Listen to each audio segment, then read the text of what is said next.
आएगा। Welcome the Pakistani father and son. तो यार मेरा नाम आजाद है यार, चैनल पर न्यू आया तो जल्दी से चैनल को सब्सक्राइब कर लो ताकि आपको सारी अपडेट्स मिलती रहे। भाई साहब, मोदी जी ने आज भारत के अंदर खड़े होकर पाकिस्तान के 9 ठिकाने ठोकने का भाषण देकर पाकिस्तान की धरती पे लगा डाली आग।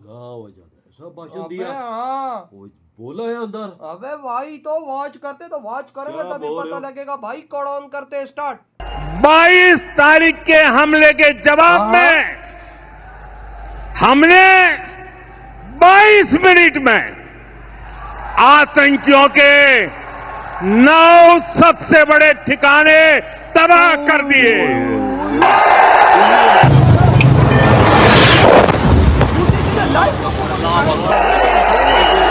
भारतीय वजीर आजम की नरेंद्र मोदी की शर्मगेजी मुज़ाकरात के लिए शराइत भी आयद कर दी। कहा पाकिस्तान से बात होगी तो सिर्फ दहशतगर्दी और पाकिस्तानी कश्मीर पर।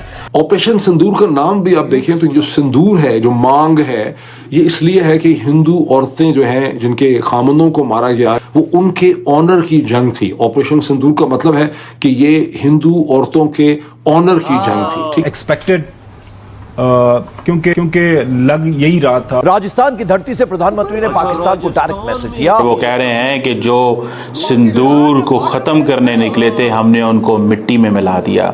Yeah, well, you see, I think India is very fortunate to have Prime Minister Modi. I think it's a great blessing on India and it's an advantage to the rest of the world.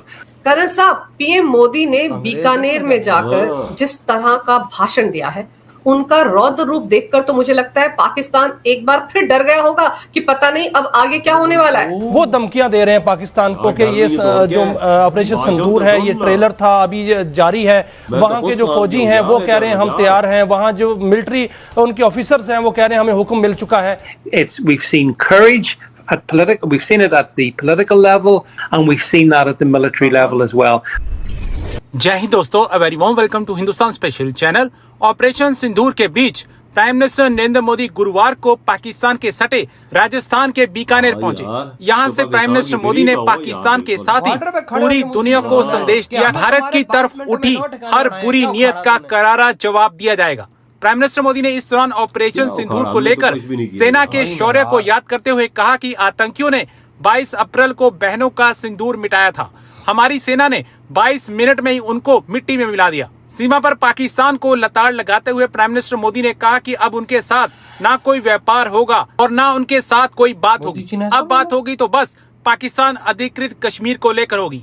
Pakistan को सख्त संदेश देते हुए prime minister Modi ने कहा कि अगर आतंकवाद का एक्सपोर्ट जारी रहेगा तो उसे बड़ी कीमत चुकानी होगी। प्राइम मिनिस्टर मोदी ने कहा कि उनका दिमाग ठंडा है लेकिन खून गर्म है। बीकानेर में प्राइम मिनिस्टर मोदी ने ऑपरेशन सिंदूर के दौरान सेना के जवानों के शौर्य पर भी बात की। वो दोबारा आवाम के पास गए हैं और वो कह रहे हैं कि जो सिंदूर को खत्म करने निकले थे हमने उनको मिट्टी में मिला दिया। इट मीन्स कि नरेंद्र मोदी जो कह रहे हैं कि ऑपरेशन सिंदूर खत्म नहीं हुआ, ऑपरेशन सिंदूर खत्म नहीं हुआ, इसकी बहुत सारी इम्प्लीकेशंस हैं। एक तो वो ये है कि वो कॉन्टीन्यूसली पॉलिटिकल कांटेक्ट रखना चाहते हैं अवाम के साथ। ये बड़ी इंपॉर्टेंट डेवलपमेंट है कि पॉलिटिकल कांटेक्ट रखो अवाम के साथ, लोगों को बताते रहो हमने क्या किया। और दूसरी बात जो सबसे इंपॉर्टेंट चीज़ है जो इंडिया के अंदर है, क्योंकि इंडिया ये समझता है कि वो कहते हैं जनाब कि ये सिंदूर जो है इट इज़ ए बॉम्ब, ये बॉम्ब है दहशतगर्दों के लिए। और उन्होंने ये पाकिस्तान को स्पेशली ये देखें, इट मीन्स कि जो एंटी पाकिस्तान रेट्रिक है इंडिया के अंदर और इंडियन पॉलिटिकल क्लास के अंदर वो ख़त्म नहीं हो रही। Things are not going to get cool down. यही वजह है कि पाकिस्तानी थिंक दैट नरेंद्र मोदी साहब जो हैं वो दोबारा पाकिस्तान पे हमला करवाएंगे। अगर नरेंद्र मोदी दोबारा पाकिस्तान पे हमला करवाएंगे तो क्या होगा, क्या इम्प्लीकेशंस हो सकती हैं। गो के पाकिस्तान के डीजीएमओ ने ये कह दिया है, पाकिस्तान के डीजीएमओ ने ये कह दिया है कि the forces are going back to the peace time. But forces peace time पे चली गई हैं लेकिन अवाम के अंदर जो रेट्रिक है वो और बढ़ गई है। सो अब वो जो कुछ हुआ है उसको पॉलिटिकल सोसाइटियल डोमेन में लेके जाना चाहते हैं। और the more it goes to the political societal domain the more Narendra Modi will be popular. So वो लगता यह है कि मोदी साहब इस सारे इश्यू को अभी 2 महीने 4 महीने इसको एक्सटेंड करेंगे, एक्सपैंड करेंगे। उन्होंने अपने इंटरनेशनल दौरे भी मंसूख कर दिए हैं। तो वो जो इवेंट्स लिखने जा रहे हैं, जो सिचुएशन होगी, that is something very important. And then सिर्फ वो यहां पे ऐसी बात नहीं है, डॉक्टर जयशंकर भी तो दुनिया में जिधर जा रहे हैं वो यही बात कर रहे हैं जी, पाकिस्तान एपी सेंटर है टेररिज्म का। अब पाकिस्तान जो है वो जारी बात है और चीजों में मसरूफ हो गया। पाकिस्तान को एक डेडिकेटेड टीम चाहिए, क्योंकि डॉक्टर जयशंकर दुनिया में जिधर जाके बात करते हैं वो यही बात कर रहे हैं। पीएम मोदी ने बीकानेर में जाकर जिस तरह का भाषण दिया है, उनका रौद्र रूप देखकर तो मुझे लगता है पाकिस्तान एक बार फिर डर गया होगा कि पता नहीं अब आगे क्या होने वाला है। मोदी जी पूरे अमेरिका को खा गए, हम क्या जी अंजू जी, आप देखिए प्रधानमंत्री मोदी जी जो हैं, he is a man of signals. वो जो काम करते हैं, बोलते हैं, सबके पीछे कोई ना कोई राज छुपा होता है। और इस बार तो वो बड़े मुखर होकर उन्होंने बोला है, पाकिस्तान को आड़े हाथों लिया है और उसको अच्छी धमकी दे डाली है। देखिए, उनके उतरने के बाद में वहां पर देशनोक में उतरे हैं, उतरने के बाद से लेकर उनका भाषण खत्म होने तक का एक बार आप जरा ध्यान दीजिएगा। सबसे पहले कहां गए वो? करणी माता के मंदिर गए। करणी माता को क्या मानते हैं? दुर्गा का अवतार मानते हैं वहां के लोग। दुर्गा किसका प्रतीक है? शक्ति का प्रतीक है, सुरक्षा का प्रतीक है। एक तरीके से वहां के लोकल लोगों की केयर टेकर है, उनका रख रखाव कर रही हैं। उनके 25,000 जो चूहे घूम रहे हैं, कहते हैं वो उनके भक्त थे, जो चूहों के रूप में आजकल मंदिर में आ गए हैं, जिसको वो लोग काबा बोलते हैं। तो ये सब चीजें हैं। करणी माता उन 25,000 भक्तों की रक्षा कर रही है। इधर हुई है वीडियो खत्म भाई।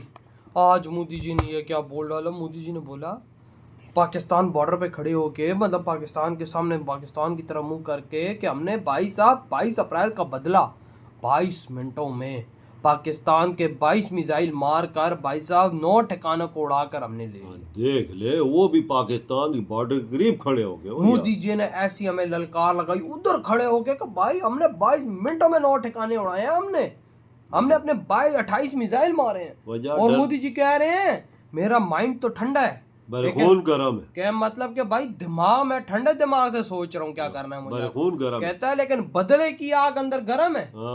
मतलब कि ये बात आज फिर मोदी जी ने पाकिस्तान को बोल दिया कि तैयार रहो, मैं अपने माइंड से कुछ भी कर सकता हूँ। यार खतरा तो है ना वजात, ये देख नहीं पाकिस्तानी कांप रहे हैं, इनसे बातें नहीं हो रही यार। भाई आज हमारे मीडिया पे बात, मोदी ने फिर पाकिस्तान को धमकी दे दी। ओ भाई साहब, धमकी क्या दे दी भाई साहब? वो तो धमकी नहीं देते, वो तो करते हैं। धमकी तो हम देते, हम सिर्फ बोलते, हम तो करते कुछ नहीं है। महाराज जो बोलते हैं वो कहते हैं देखो कैसे करके दिखाता हूँ तुम लोगों को। बोलते थे पानी बंद किया था, हम कुछ करेंगे। उसने पानी बंद किया हुआ, कुछ भी नहीं हुआ अभी तक। पानी के लिए लोग सड़कों पे मारे पैर रहे हैं। और आज मोदी जी राजस्थान में हमारे बॉर्डर पे आए हैं, बॉर्डर पे, समझो ये बड़ा करीब इलाका था, बॉर्डर पे खड़े होकर उन्होंने ये बात की है। पूरा पाकिस्तान हिला दिया उन्होंने ये बात करके। 2 लाखों लोग आया हुआ था और इंडियन फ्लैग वो देख पूरा ग्राउंड भरा हुआ था। सही कहा आपने। जब मोदी जी ने बोला ना कि हमने 22 मिनटों में ये काम किया है, उधर लोग जोश से भारत माता की जय के नारे, हिंदुस्तान जिंदाबाद, और आप शोर देखते कितना था। बस वजह देख ले क्या बना। मुझे तो डर लगा, सच पूछो दोबारा भी कुछ मतलब यार देखो ये बात ठंडी नहीं हो रही है। ये भाई साहब इधर भी लगे हुए हैं, उधर भी लगे हुए हैं भाई। मतलब कि बात अभी ठंडी नहीं है।